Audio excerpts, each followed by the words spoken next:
কতটা হিংসা করে, কে কাকে কতটা ভয় পায়, কে কাকে নিয়ে কতটা জ্বলে মরে, এটাতে পুরো প্রমাণ হয়ে যায় আশা করি।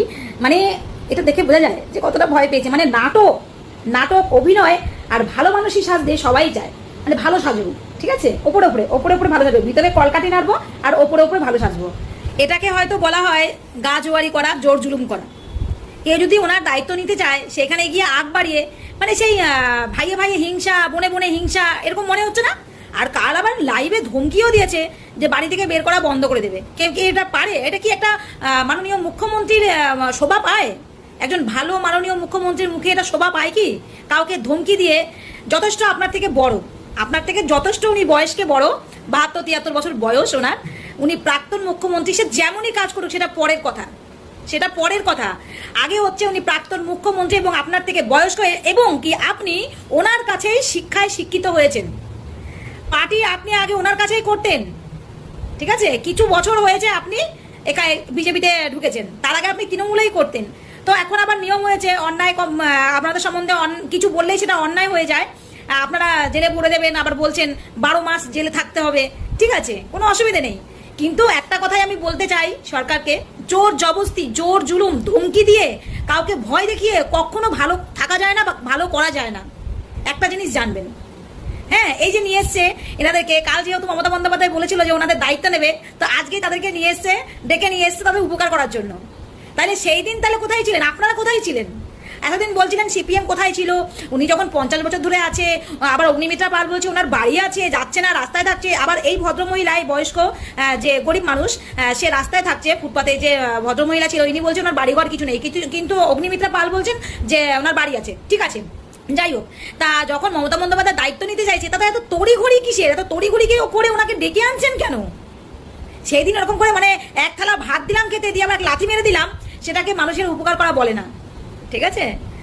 আর যখন চারিদিকে মানুষ রুখে দাঁড়িয়েছে, আজকে আপনি এই পদক্ষেপ নিচ্ছেন, ভালো সাজার পদক্ষেপ নিচ্ছেন, বাহ, ভালো। ক্ষমতার দম্ভ না কি বলবো জানি না, তবে আজকে দেখলাম রাজ্যের মুখ্যমন্ত্রী শুভেন্দু অধিকারী তিনি একটি সাংবাদিক বৈঠক করলেন নবান্ন থেকে, এবং সেখানে মমতা বন্দ্যোপাধ্যায় তার কিছুক্ষণ আগেই একটি ফেসবুক লাইভ করেছিলেন। সেই ফেসবুক লাইভের প্রসঙ্গ উঠে এলো এবং মুখ্যমন্ত্রী শুভেন্দু অধিকারী বললেন, আপনি ফেসবুক লাইভই করুন, ফেসবুকেই আপনি থাকুন, বাড়ি থেকে বেরোবেন না। তারপরে যেটা বললেন যে আপনাকে বাড়ি থেকে বেরোতে দেওয়া হবে না।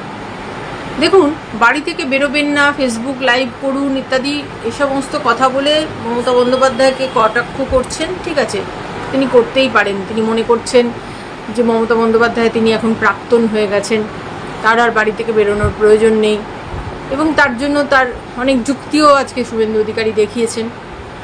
তিনি বলতেই পারেন একজন বিরোধী নেত্রী সম্পর্কে, কিন্তু তিনি রাজ্যের মুখ্যমন্ত্রী হয়ে একথা বলতে পারেন যে আপনাকে বাড়ি থেকে বেরোতে দেওয়া হবে না?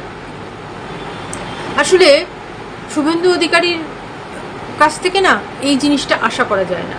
তিনি যখন রাজ্যের বিরোধী দলনেতা ছিলেন তখন তিনি পদে পদে বাধাপ্রাপ্ত হয়েছেন।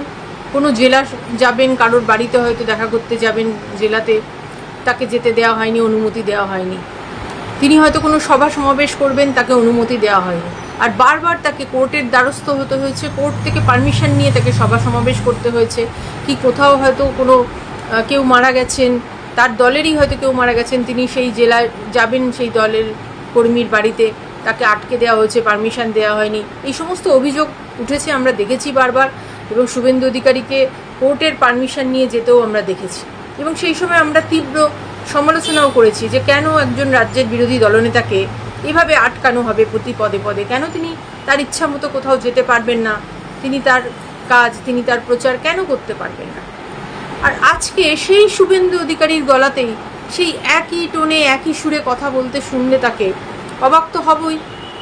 তিনি কি করে বললেন এই কথা যে আপনাকে বাড়ি থেকে বেরোতে দেওয়া হবে না? রাজ্যের একজন মুখ্যমন্ত্রী, তিনি একজন বিরোধী দলনেত্রী সম্পর্কে এই কথা কি আদৌ বলতে পারেন? এটা কি গণতন্ত্রের কথা?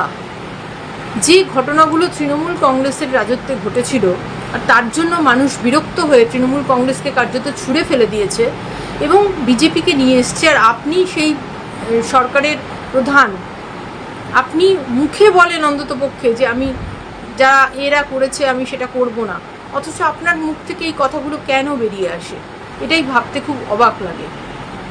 আর সেই কারণেই আজকে এই লাইভটা করছি। হয়তো অনেকেই আমাকে গালাগাল দেবেন, যে আবার হয়তো বলবেন যে চটি চাটা ইত্যাদি প্রভৃতি।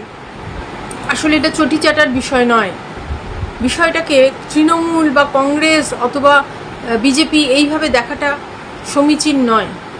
এই যে একের পর এক ঘটনা ঘটছে না, গত 3 মাস থেকে একটু বেশি সময়, প্রায় 3.5 মাস হতে চললো ক্ষমতায় এসেছেন শুভেন্দু অধিকারীরা। তাদের নেতাদের একেবারে লোকাল স্তর থেকে টপ লেভেল পর্যন্ত এক একজনের যা বডি ল্যাঙ্গুয়েজ, যা ভাষা মুখ দিয়ে বেরোচ্ছে, যে দম্ভের প্রকাশ হচ্ছে, অবাক হয়ে যাচ্ছে। যে 3.5 মাসও হয়নি, এখনও যদি এই রূপ বেরোয়, তাহলে না জানি 5 বছর বাদে কী অবস্থা হবে।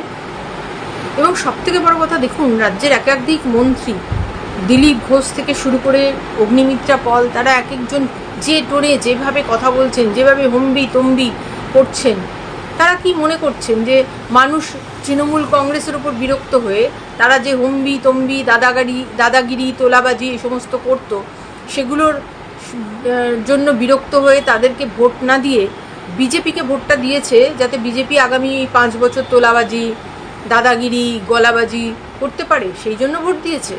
এটা কি তারা মনে করছেন? কারণ তাদের আচরণে কিন্তু সেরকমই মনে হচ্ছে। তারা গিয়ে হলদিরামে থ্রেট করছেন, তারা একটি বিখ্যাত শাড়ির সংস্থা, তারা শাড়ির দোকান, তারা বর্ধমানে তাদের একটি শাখা খুলবেন, সেখানে চলে যাচ্ছেন, বিধায়ক টেপ হাতে নিয়ে চলে যাচ্ছেন ফ্ল্যাটের মাপ নিতে। মানে যা যা তৃণমূল কংগ্রেস আগে করতো, ঠিক সেই কাজগুলোই করার লাইসেন্স বিজেপিকে দেওয়া হয়েছে, মানুষ দিয়েছে তাদের ভোটাধিকারের মাধ্যমে। এমনটাই কি মনে করছেন বিজেপি নেতারা? যদি সেটা মনে করেন, তাহলে তো মূর্খের স্বর্গে বাস করছেন, এবং হয়তো ভাবছেন 5 বছর তো আছি, যা খুশি করে নি। কিন্তু মানুষ প্রতিটি জিনিস লক্ষ্য করছে। আর দেখুন, আপনাদেরকেই কিন্তু আবার মাঝে মাঝে সুর নরম করতে হচ্ছে। এই যে সর্বরী মুখোপাধ্যায়, কত হম্বি তম্বি, বাপরে বাপ, চোখ টোক পাকিয়ে কীভাবে গলাবাজি করতে দেখলাম, 2 দিন বাদে সুর নরম করতে হলো। অগ্নিমিত্রা পল, দুধ, বাচ্চার দুধ, সেই নিয়ে কত কথা বললেন, পরের দিন আবার সাফাই দিয়ে বললেন দুধ কেন, খিচুড়ি হলেও বলবো। তাকেও দেখুন আজকে আবার সুর নরম করতে হলো। আসলে যত হম্বি তম্বি করবেন, যত বেশি নিজেকে বিরাট মনে করে গলাবাজি করবেন, তত মানুষের চাপও আসবে। আর আরেকটা কথা প্লিজ আপনাদের বলি, আপনারা কিন্তু পশ্চিমবঙ্গটাকে উত্তরপ্রদেশ বা উত্তরাখণ্ড ভেবে বসবেন না যেন, তাহলে কিন্তু মারাত্মক ভুল করবেন। দেখুন, 3.5 মাসের একটা নতুন সরকারকে যত সমালোচনার সম্মুখীন হতে হচ্ছে, আমি জানি না অতীতে কোনো সরকারকে এতটা সমালোচিত এত দ্রুত হতে হয়েছিল কিনা। এবং সবথেকে বড় কথা, আপনাদের কিছু সমর্থককে দেখছি, মানে যারা খুব বড় বড় ইউটিউবার, বিখ্যাত